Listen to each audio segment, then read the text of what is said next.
Hello అండి. ఈజీగా, సింపుల్గా, టేస్టీగా ఉండే మీల్ మేకర్ను చేసుకుందాం. మీల్ మేకర్స్ మనం మీడియం సైజ్ కర్రీస్కు బాగుంటాయి. అందుకే మీడియం సైజు తీసుకుందాం. ఒక కడాయిలో వాటర్ని బాగా బాయిల్ అయ్యాక మీల్ మేకర్ను వేసి ఒక 5 minutes బాయిల్ చేయాలి.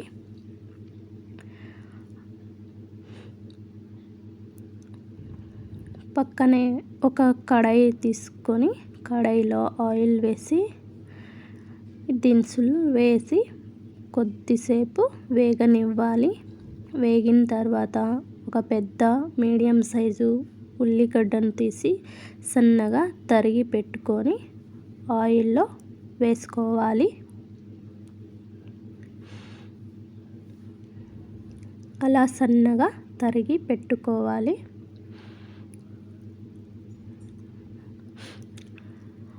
ఆయిల్లో గోల్డెన్ కలర్ వచ్చేంత వరకు వేగనివ్వాలి. ఆనియన్స్ కొంచెం ఎక్కువనే తీసుకోవాలి. ఇవి మసాలా లాగా గ్రేవీ ఎక్కువగా ఉంటుంది. పచ్చిమిర్చి, కరివేపాకు వేసి కలపాలి.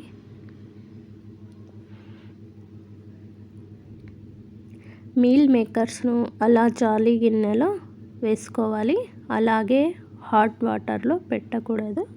అవి ఇంకా మెత్తగా కుక్ అవుతాయి. అందుకనేసి వాటరు పూర్తిగా పోయే విధంగా మనం వేసుకోవాలి.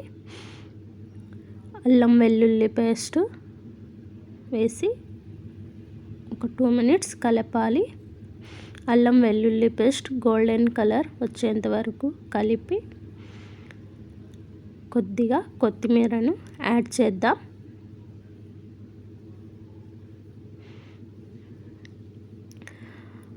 ఒక మిక్సీ జార్లో 2 పెద్ద టమాటా ముక్కలను కట్ చేసి వేసి నానబెట్టిన జీడిపప్పులను వేసి మెత్తగా పేస్ట్ లాగా గ్రైండ్ చేసుకోవాలి.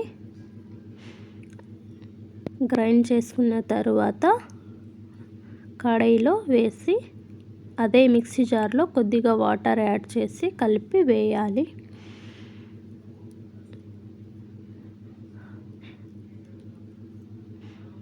ఇందులో జీడిపప్పు వేసాం కాబట్టి అడుగు అంటుకోకుండా మధ్య మధ్యలో కలుపుతూ ఉండాలి. కొద్దిగా సాల్ట్, పసుపు, కారం, ధనియాల పొడి, కొద్దిగా గరం మసాలాను వేసుకుందాం. వేసి బాగా కలపాలి.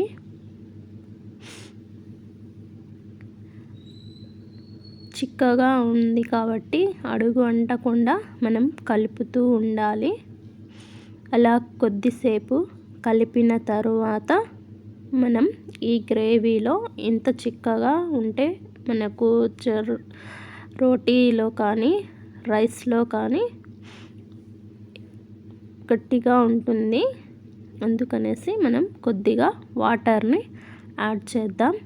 వాటర్ను యాడ్ చేశాక కలిపి మనం తీసిపెట్టిన మీల్ మేకర్ను గట్టిగా ప్రెస్ చేసినప్పుడు అందులో ఉన్న వాటర్ని పోతాయి. అప్పుడు మనం మీల్ మేకర్ అందులో వేసి ఒక 5 minutes ఉడకనివ్వాలి. అవి కొద్దిసేపు ఉడికితే అందులో ఉన్న మసాలాలు మీల్ మేకర్కు పడుతుంది. కొద్దిగా కొత్తిమీరను గార్నిష్ చేసుకోవాలి.